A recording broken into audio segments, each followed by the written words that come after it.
ሰላም እንደምናላችሁልን ይታላቁ የማንቸስተር ዩናይትድ ደጋፊዎች የምትገኙት በተወዳጁ ማን ዩናይትድ ኢንፎ ገጽ ላይ ነው። ስለምታደምጡና ቆይታችሁን ከኛ ጋር ስለምታደርጉ ከልብ እናመሰግናለን። ከሮብ ምሽት ጀምሮ አንድ ዜና በአውሮፓ ብቻ ሳይሆን በአሜሪካ ስቶክ ኤክስቼንጅ ማርኬት ውስጥ በዓለም የትልልቅ የማርኬት ሚዲያዎች ውስጥ እንዲሁም በእግር ኳስ ማጽሔቶች ውስጥ ስለ ማንቸስተር ዩናይትድ ሽያጭ ሲሰማ ሰንብቷል። እና መረጃው እንዴት መጣ? ከ18 ወራት በኋላ ከአንድ ዓመት ከ6 ወር በኋላ ስለ ማንቸስተር ዩናይትድ ሽያጭ በድጋሚ መነሳት ጀምሯል። እንዴት ነው መረጃው የመጣ? አልሻኪ የሚባል አንድ በጣም ተአማኝነት ያለው ሰው፣ ተአማኝነት ብቻ ሳይሆን በሳውዲ መንግስት ውስጥ አንቱታ ያለው ሰው በትዊተር ውስጥ አንድ ፖስት አደረገ። ምንድነው ፖስት ያደረገ? እንደገና ፖስት ካደረገ በኋላ ሁለተኛ ማብራሪያ ለመስጠት ሞክሯል። ማብራሪያው ምንድነው? እሱን ጉዳይ አነሳለሁ። እናም ማንቸስተር ዩናይትድ ለመሸጥ ምን አይነት ፕሮሰሶች ማለፍ አለበት? የእንግሊዝ መንግስት ብቻ ሳይሆን የአሜሪካ መንግስት ዩኤስኤ ስቶክ ኤክስቼንጅ ብዙ ውሳኔዎችን ማሳለፍ አለበት። እሱ ብቻ ሳይሆን ዩኤስኤ ሴኩሪቲ ኤክስቼንጅ ኮሚሽን አንዳንድ የህግ ጉዳዮችን የማንቸስተር ሽያጭ ላይ አስቀምጧል። በሚቀጥሉት 18 ወራት ውስጥ የተፈጸመ በሚቀጥሉት እስከ 2027 ላይ የሚፈጸሙ የህግ ጉዳዮችን አስቀምጧል። ምንድናቸው? ገበያው ውስጥ ማለት ዜናው ውስጥ ምንሰማው ዜና ምንድነው? እውነትነቱ እስከ ምንድነው? ሚሸጥ ከሆነ ማንቸስተር ዩናይትድ ወይ እንደ ፕሮሰስ ላይ ከሆነ ማን ነው ሊገዛው የሚችል? ሁለት ባለሀብቶችን እጠቅስላቸዋል። አታምኑም? አንደኛውን ስም ስጠቅስላችሁ ማለት ነው። ማን ነው? ብቻ በጣም ዲፕሊ አንዳንድ ጉዳዮች እናነሳለን ከማንቸስተር ዩናይትድ ሽያጭ አንጻር ማለት ነው። አንዳንድ ማነሳላችሁን ጉዳዮች ከየት ሚዲያዎች አልሰማችሁም ወይም አልሰማችኋቸውም። ዛሬ ገና ተሰማችኋላችሁ ማለት ነው። እናም አብራችሁ መቆየታችሁ ግድ ይላል ማለት ነው። የምትገኙት በተወዳጁ ማን ዩናይትድ ኢንፎ ገጽ ላይ ነው። ስትጀምሩ ገና የዚህ ገጽ አንዱ ህግ ነው። ላይክ አድርጋችሁ ቪዲዮውን ጀምሩ። ሰብስክራይብ ሳታደርጉ የምታደምጡና አድማጮቻችን ደግሞ ሰብስክራይብ አድርጋችሁ አድምጡን። ስለ ማንቸስተር ዩናይትድ ሽያጭ ዲፕ እናነሳለን። ወሬው ከየት መጣ? እንዴት በዓለም ውስጥ ተንሰራፋ? ከዛ በኋላ ፕሮሰሱ ምን ይመስላል? እሱን ጉዳዮችን እየተነተነ እንቆያለን ማለት ነው። በድጋሚ የምትገኙት ማን ዩናይትድ ኢንፎ ገጽ ላይ ነው። ሰብስክራይብ ላይክ አድርጉ። የተለያዩ ሰዎች ጋር መድረስ እንድንችል ደግሞ ሼር ብታደርጉልን እንወዳለን። ከመሸጋገሪያ ሙዚቃ በኋላ ተመልሼ እመጣለሁ። ማን ዩናይትድ ሰር ጂሚ ራትክሊፍ፣ ኢኒዩስ፣ ግሌዘር በሽያጭ ውስጥ ያላቸው ሚና ምንድን ነው እንመለከታለን።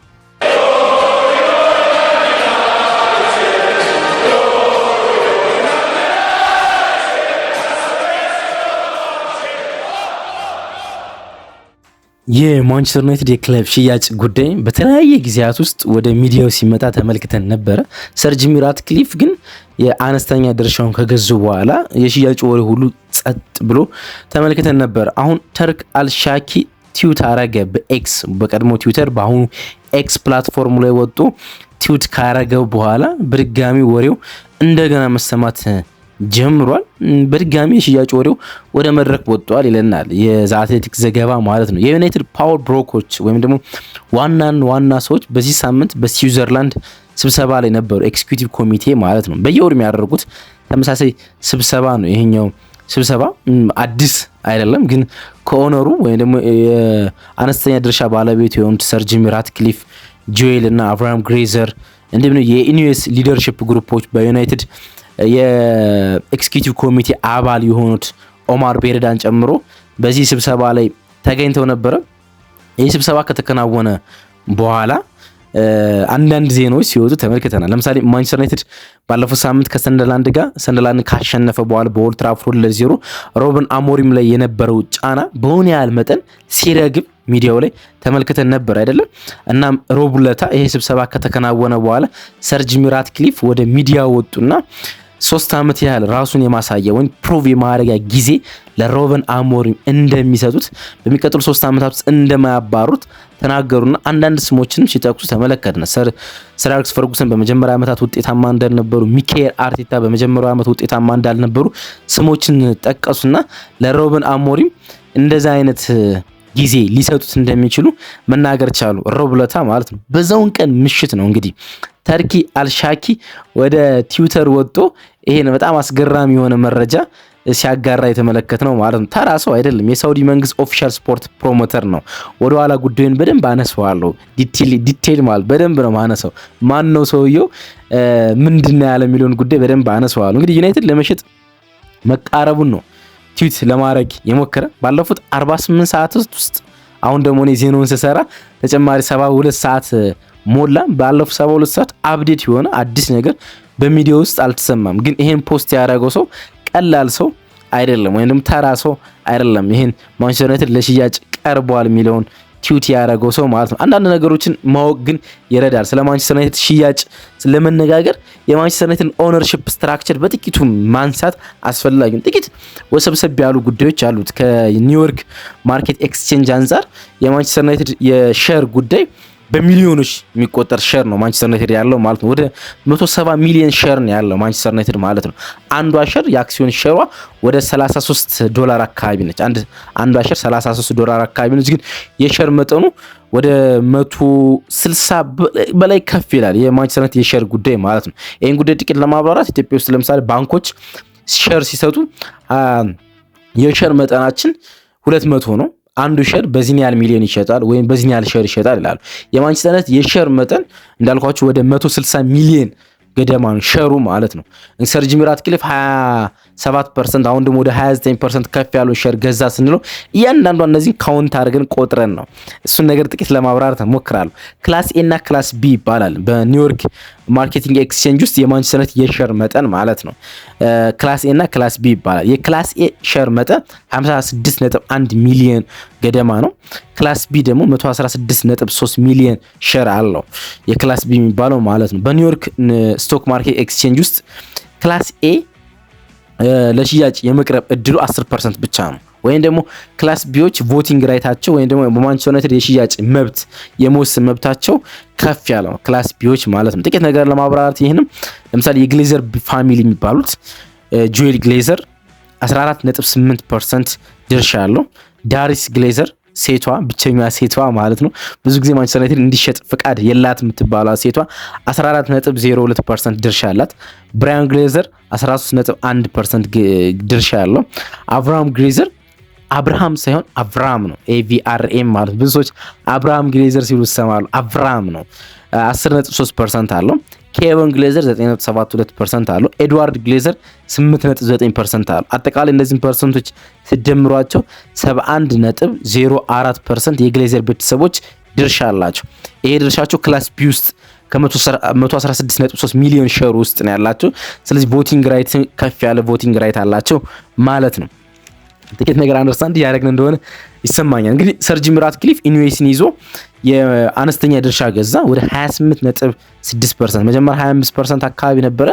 ከዛ በኋላ ከፍ አደረገው ወደ 28.9። አጠቃላይ ዝም ብለን ስንወስደው ወደ 29% አካባቢ ድርሻ አለው ኢንዌስ ወይም ደግሞ ሰር ጂሚ ራትክሊፍ የብሪቴኑ ባለሀብት ማለት ነው።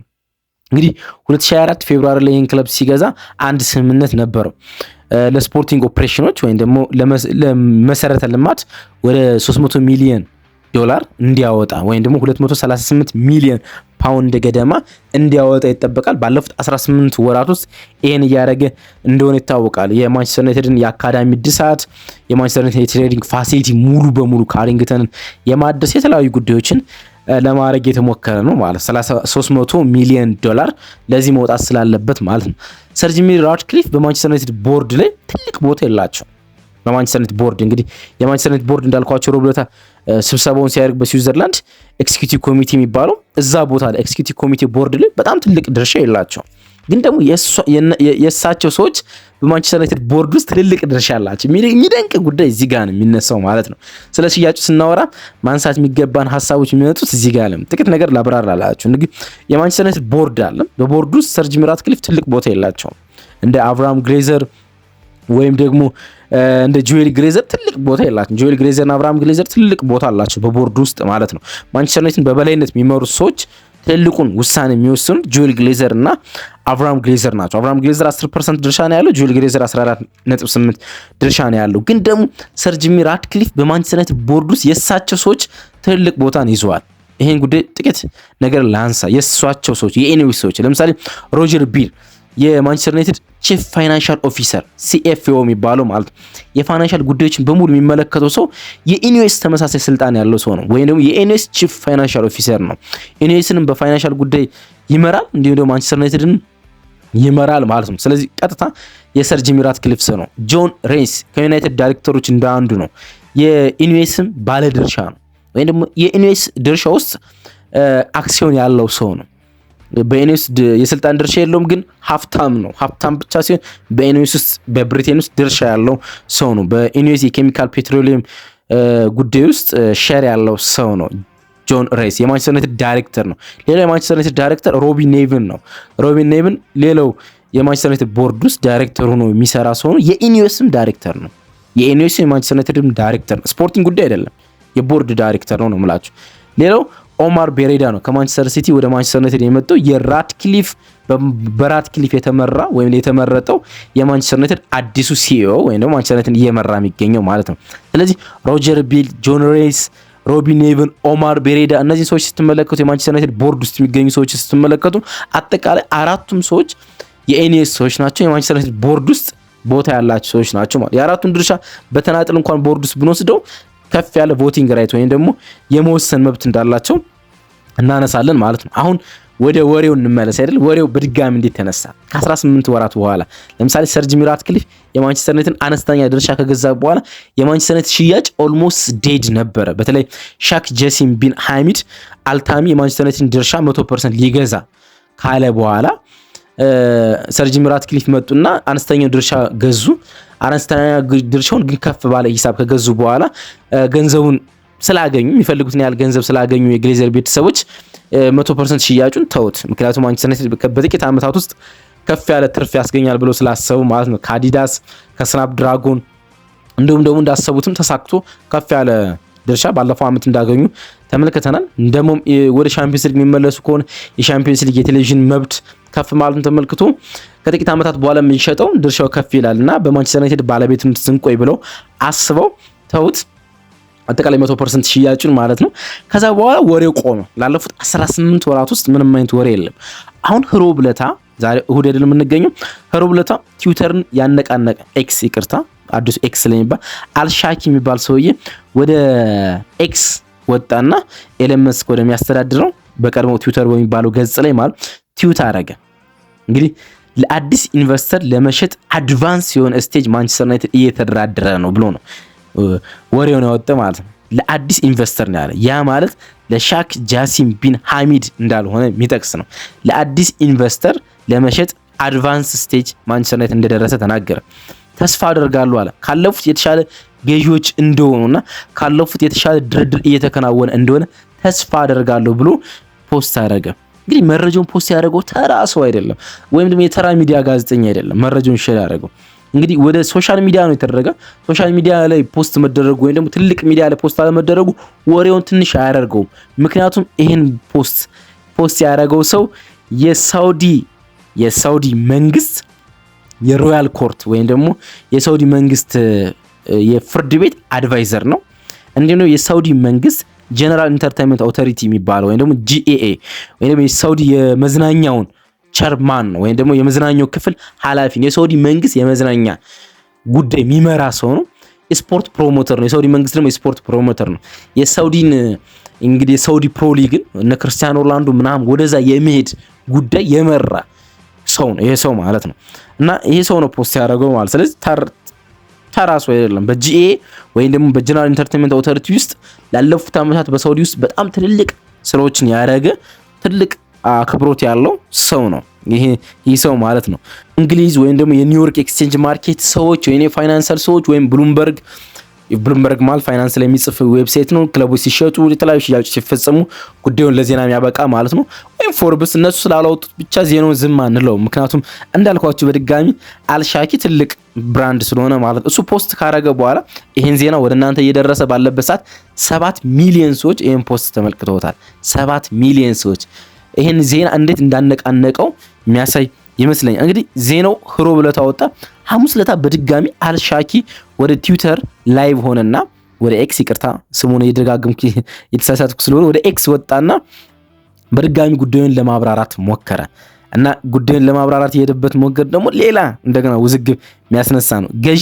ገዢው እሳቸው እንዳልሆኑ ወይንም እኔ አልገዛም አሉ። እኔ እንዳልሆኑ ከሳውዲ መንግስትም እንዳልሆነ ላረጋግጥላችሁ እወዳለሁ አለ። ከሳውዲ መንግስትም አይደለም አለ። ቃል በቃል ምን አለ? ክለቡ ከአዲስ ባለሀብት ጋር ትልቅ ድርድር ምዕራፍ ውስጥ ይገኛል አለ። ክለቡ ከአዲስ ባለሀብት ጋር ትልቅ ድርድር ውስጥ ይገኛል፣ ከሳውዲ መንግስት ከኔም አይደለም አለ። ይህ ፖስት አለ የኤክሱ ፖስት ማለት ይህ ፖስት ስምምነቱ እንዲፈጸም የሚፈልግ የደጋፊ ፖስት ነው አለ። ከታች ደግሞ ማለት ነው የማንቸስተር ዩናይትድ ደጋፊ መሆኑን የሚያሳይ ማለት ነው። ይህ ፖስት ስምምነቱ እንዲፈጸም አጥብቆ የሚፈልግ የደጋፊ ፖስት ነው ሲል ሐሙስ ዕለት ጉዳይን ለማብራራት ሞከረ ማለት ነው። አሁን እነዚህን ጉዳዮች ስናነሳ ነው እንግዲህ ነገሮች ወደ ተለያዩ ጉዳዮች የሚወስዱን ማለት ነው። ከሳውዲ አይደለም ተብለናል። ስለዚህ የቀድሞ የኳታር ጠቅላይ ሚኒስትር ልጅ የሆኑ ሼክ ጃሲም ቢን ሐሚድ በድጋሚ መጡ እንዴ እንዳንል ምን ብሎናል? እሱ አዲስ ባለሀብት ነው ብሎናል። አዲስ ኢንቨስተር ነው። ስለዚህ ኤለን መስክ በአንድ አጋጣሚ ውስጥ እንደ ቀልድ ማንቸስተር ዩናይትድ ሊገዛ ነው ብሎ ነበር። ኤለን መስክ ነው እንዴ የሚሉ ጥያቄዎች መነሳት ጀመሩ። ከማንቸስተር ዩናይትድ ጋር ድርድር እያደረገ የሚገኘው ማለት ነው። ግን ደግሞ የዛ አትሌቲክ ጋዜጠኞች የዋዛ አይደሉም አይደለ? የዛ አትሌቲክ ላይ የሚጽፉት ሁሉም ጋዜጠኞች ማለት ነው። ላውሪ ዌትዊል ወደ ዛ አትሌቲክ ወጣና ወሬው በጣም በትልቅ ሰው ነው የተነሳ። ወሬው ለምን እንደተነሳ አውቃለሁ፣ ከምን አንፃር እንደሆነ አውቃለሁ፣ ግን ጥቂት ጉዳዮች ማብራራት አለብን ብሎ የህግ ጉዳዮችን ለማብራራት ሞከረና በጣም ብዙ የብሪቴንና የዩኤስኤ የማርኬት ሎየሮችን ለማናገር ሞከረ ያለውና ውስብስብ ነው ጉዳዩ እና ማንቸስተር ዩናይትድ አሁን ለመሸጥ ዝግጁ አይመስለኝም ሲል ለማንሳት ሞከረ። አንዳንድ ጉዳዮችን ያሰፈረበት መንገድ እውነት ነው የምነግራችሁ፣ በግልጽ አንደርስታንድ ለማድረግ አልሞከርኩም። የህግ ጉዳዮች ናቸው፣ ግን አንደርስታንድ ያደረኳቸውን ጉዳዮች ግን ለማብራራት ልሞክርላችሁ በጥቂቱም ማለት ነው። ግሌዘሮች ወይም ደግሞ የግሌዘር ቤተሰቦች ለብሪቴኑ ባለሀብት ለሆኑት ለኢኔዮሱ ሰር ጂሚ ራትክሊፍ አነስተኛ ድርሻ ሲሸጡ በዩኤስኤ ሴክሬታሪና ኤክስቼንጅ ኮሚሽን SCE በሚባለው ውስጥ አንድ የቀረበ የህግ ክፍል አለ። በ18 ወራት ውስጥ ሽያጩ በተከናወነ በ18 ወራት ውስጥ ኢኔዮሶች ለስፖርቲንግ ኦፕሬሽን ሂሳብ ስለሚያወጡ የማንቸስተር ዩናይትድ ለሽያጭ አይቀርብም የሚል ሙሉ በሙሉ ለሽያጭ አይቀርብም የሚል ህግ አለ። ስለዚህ ባለፉት 18 ወራት ውስጥ መሸጥ አይችልም ነበረ ማለት ያ የጊዜ ገደብ አልቋል። ግን ደግሞ እሱ የጊዜ ገደብ ስላለቀ ማንቸስተር ዩናይትድ አሁን 100% ሽያጭ መፈጸም ይችላል የሚል ህግ የለም። የማንቸስተር ዩናይትድን የ100% ሽያጭ ህግ መከልከል መብት ራትክሊፎች አላቸው ወይም ደግሞ ኢኒዮስ አላቸው። እስከ መቼ? እስከ ፌብሩዋሪ 2027 ድረስ ግሌዘሮች ማንቸስተር ዩናይትድን 100% እንዳይሸጥ የመገደብ መብት ኢኒዮሶች ወይም ሰር ጂሚ ራትክሊፍ እስከ ፌብሩዋሪ 2027 ድረስ አለው። እናም እስከ ፌብሩዋሪ 2027 ድረስ አሁን 2025 ላይ የምንገኘው ኦክቶበር 2025 ድረስ ስለዚህ ለሚቀጥሉት አንድ አመት ከምናምን ድረስ ማንቸስተር ዩናይትድ ኦልሞስት 2 አመት የሚቀርብ ድረስ ማንቸስተር እንዳይሸጥ የመከልከል መብት አላቸው። ግን ይሄ መብት ዝም ብሎ የተቀመጠ መብት አይደለም። ግሌዘሮች የመሸጥ ፍላጎት አላቸው ብለን የምናስብ ከሆነ የቢሊዮን ዶላሮች ጥያቄ ነው። ዝም ብሎ የሚቀርብ ጥያቄ አይደለም። የቢሊዮን ዶላሮች ጥያቄ ነው። በጣም ብዙ ድርድሮች የሚያስፈልጉት ማለት ነው። ክለቡ በእርግጥ ምን ያህል እንደሚያወጣ በእርግጥ አሁንም አይታወቅም ምንም ማለት ነው። ግን እስከ ፌብሩዋሪ 2027 ድረስ ይህን ሽያጭ ለመፈጸም በጣም ከባድ የህግ ጉዳዮች እንዳሉባቸው ግን ማንሳት ይቻላል። 5.7 ቢሊዮን ዶላር ማንቸስተር ዩናይትድ ያወጣል ተብሎ ይገመታል። 4.3 ቢሊዮን ፓውንድ አካባቢ ማለት ነው። ይሄ ሽያጭ የሚፈጸም ከሆነ ዘ ሞስት ኤክስፔንሲቭ ፉትቦል ክለብ ሶልድ ይሆናል፣ ወይም በዓለማችን ውዱ የእግር ኳስ ክለብ ሽያጭ ይሆናል። ቼልሲ ግንቦት 2022 ላይ ሲሸጥ 2.5 ቢሊዮን ፓውንድ ነበር የተሸጠ። እርግጥ 1.75 አስገዳጅ የሆነ ኢንቨስትመንቶች እንዲያወጡ ያስገድዳል። ስለዚህ አጠቃላይ ወደ 4.25 ቢሊዮን ፓውንድ አካባቢ ቼልሲ እንዲወጣ አስችሏል ማለት ነው።